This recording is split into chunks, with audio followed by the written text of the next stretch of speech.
بسم الله والحمد لله والصلاة والسلام على رسول الله وعلى آله وصحبه ومن والاه የዛሬ ቆይታችን ከሳምንታዊ ፕሮግራማችን ما جزاء من ضار أو شاك የሚል ሲሆን በኃላፊነቱ ወይም በስሩ ወይም ደግሞ አደጋ ሊያደርስበትን የቻለን አካል የጎዳ ወይም ያሰቃየ ደሞዙ ምንድነው? ራስህንም ብትሆን ትጠየቃለህ እንደ እስላም ማለት ነው። ራስህን መጉዳት ከጉዳት ውስጥ ይገባል። ራስህን ማሰቃየት ከማሰቃየት ውስጥ ይገባል። በበለጠ ደግሞ ከራስ ሌላን ያሰቃየ የጎዳ እንደ እስላም ደሞዙ ምንድነው? ምን ያገኛል አንድን ሰው በማሰቃየቱ የሚለውን ነው የምንመለከተው። عن أبي صرمة رضي الله عنه قال قال رسول الله صلى الله عليه وسلم من ضار الله به ومن شاق الله به إلى الرسول عليه الصلاة شاق الله عليه إلى الرسول عليه الصلاة والسلام رواه الترمذي وابن ماجه من معناته من ضار ሌሎችን የጎዳ በንግግር ሊሆን ይችላል፣ በተግባር ሊሆን ይችላል፣ በምንም ይሁን ብቻ ግን መጉዳት የሚባለውን ክስተት በሌላ የፈጸመ ضار الله به እሱን አላህ ይጉዳው ይላል ረሱል አለይሂ ሰላቱ ወሰላም። የረሱል ዱዓ መቅቡል ነው። አላህ ይጠብቀን ጎጂ ሆነን ከመገኘት እና ወመን ሻቀ ያሰቃየ ያጣበበ ያስቸገረ አሉ ሻቀ الله عليه እሱ ላይ አላህ ያስቸግረው ያሰቃየው ያጨናንቀው አሉ ረሱል አለይሂ ሰላቱ ወሰላም።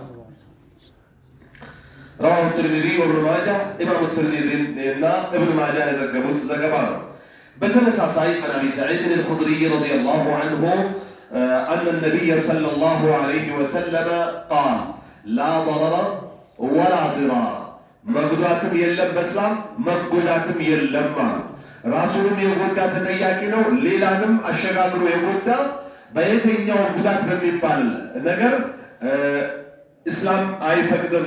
ላ ضرر መጉዳትም የለም ወላ ضرار መጎዳትም የለም። አው بالعكسም ልናየው እንችላለን። ብቻ ግን በእስላም መጉዳትም ይሁን መጎዳት የለም አይቻልም። ያደረገው የእጁን ያገኛል ነው። ኢማሙ ዳረቁጥኒ ሐኪም በይህቂ የዘገቡት ሐዲስ ነው። ይህን አስመልክቶ የቁርአን አያት ስንመለከት قال تعالى من بعد وصية يوصى بها أو دين غير مضار إلى الله سبحانه وتعالى አንድ ተናዛዥ ሊሞት ደግሞ እየሞተ ከወሲያ በኋላ ምን አይነት የሆነ ውሳቢያ የሚናዘዘው አውደይን ወይም ከኢዳ ከፈላ በኋላ ነው ሀብቱን ወራሽ ሊከፋፈል የሚገባው። የተናዘዘው ልዛዜ እና የተበደረው ብድር ተከፍሎለት ነው። ከዛ በኋላ ነው የውርስ ክፍፍል የሚካሄደው ይልና ምን ይላል አላህ غير مضار له ሲናዘዝ ከመጉዳት ውጭ ከሆነ ነው። አጋጣሚ ካለው ንብረት አንድ ሁለተኛውን ነገር ቢናዘዝ እስላም አይፈቅድለትም። ተናዞ ባላግባብ ቢፈጸም ሟች ተጠያቂ ነው፣ አይቻልም። ተፈጻሚም አይሆንም። እንደ እስላም ቢፈጸምም ተጠያቂ ነው። ሀታ ጣረሞት ላይ ሆኖ የውርስ ሀብቱን ከአንድ ሶስተኛ የበለጠ ለሌላ አካል ከተናዘዘ ወንጀል ነው። ጎጂ ያልሆነ ወሲያ ነው ተግባራዊ ሊደረግ የሚችለው። አንድ አምስተኛ፣ አንድ አራተኛ፣ አንድ ስድስተኛ፣ አንድ አስረኛ፣ አንድ ሶስተኛም ይቻላል። ግን ሁለት ሶስተኛና አንድ ሁለተኛ አይቻልም እንደ እስላም በመናዘዝ ላይ ማለት ነው። ያ ሳይሆን ከቀረ ነው ወሲያው ተግባራዊ ሊሆን ይችላል የሚችለው ይላል። ومن هذا نهى النبي صلى الله عليه وسلم أن يولد مولود على مسلم ከመጉዳት ስለሆነ ከማስቸገር ከመሆኑ የታመሙ እንስሶችን ጤነኛ በሆኑት ላይ ወስዶ ቀላቅሎ ማሰማራትን ከልክሏል ረሱል አለይሂ ሰላቱ ወሰላም።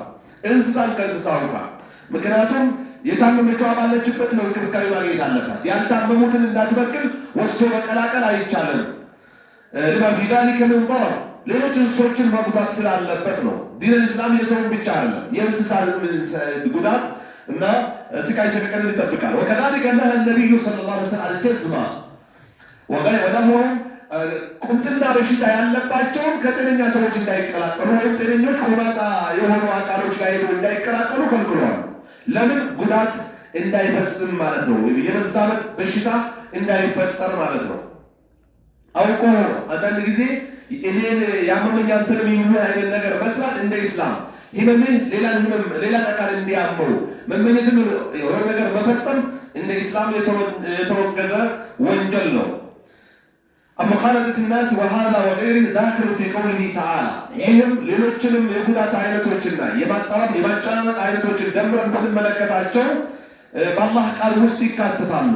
አላህ ምን ይላል? والذين يؤذون المؤمنين والمؤمنات እነዛ አማኞችን የሚያሰቃዩ ወንዶችን እንዲሁም ደግሞ ወንዶችንም يؤذون المؤمنين ወንድ አማኞችን والمؤمنات ሴት አማኞችንም በተለያየ መንገድና አማራጭ የሚያሰቃዩ የሚጎዱ ለአደጋ የሚያጋልጡ አካሎች ይላል አላህ ሱብሓነሁ ወተዓላ بغير ما اكتسبوا ባልሰሩት ወንጀል فقد احتملوا بهتانا واثما مبينا በጣም ትልቅ አይነት ቅጥፈትንና ወንጀልን ግልጽ የሆነ ወንጀልን ተሸክመዋሉ ይጠየቃሉ እያለ አላህ ሱብሓነሁ ወተዓላ ولا أن تروي المسلم ولو على وجه المزاح አንድ ሙስሊም በቀልድ እንኳን ማስፈራራት እስላም ከልክሏል። አንዱ ሰይፉን በእጁ ይዞ አሁን እዚህ ጋር ቢገባና እንዲህ ቢራመድ ምን ይሰማቸዋል? ወይ አንዱ እዚህ ጋር ሽጉጡን እያሳየ ቢያያችሁ ምን ይሰማቸዋል? ለቀልድም ቢሆን አንድን ሙስሊም ማሸበር እንደ ዲን الاسلام እንደ ለአካሄድም ብለህ የማሸበር የማስጨነቅ የመጉዳት የማጣመም ነገር መስራት እንደ እስላም ወንጀል ነው፣ አላህ ዘንድ ያስጠይቃል። ሌላም ومن هذه السخرية بالخلق الاستهزاء بهم والوقيعة ማፌዝ መሳለቅ በሰዎች ላይ የሰዎችን ክብር ማውረድ መስደብ ማማት في المضار والمشقة فكله في أعراضهم والتحريش بينهم ክብራቸውን መንካት እስበርሳቸውን ማጋጨት فكله داخل في المضار والمشقة ግል አሰብን በመጉዳትና በማሰቃየት ውስጥ ይካተታል ያስጠይቃል ነው።